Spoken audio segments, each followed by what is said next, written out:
ang iyong dahilan kung bakit ako'y pinili mo tinatagay. Sinasamba kita. Nawalan ka ng trabaho pero nakasurvive ka. Nagulo ang pamilya mo pero nakasurvive ka. Hallelujah! All the survivors shout amen!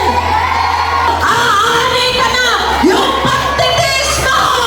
Aani ka na ng kagalakay! Hallelujah! Woo! Yun ang gusto ko, buong barangay pupunta sa church. Hallelujah! Amen! Buong syudad namin, mawiwin ko para sa Panginoon. Kapatid, ito na yun. Ito na yung panahon.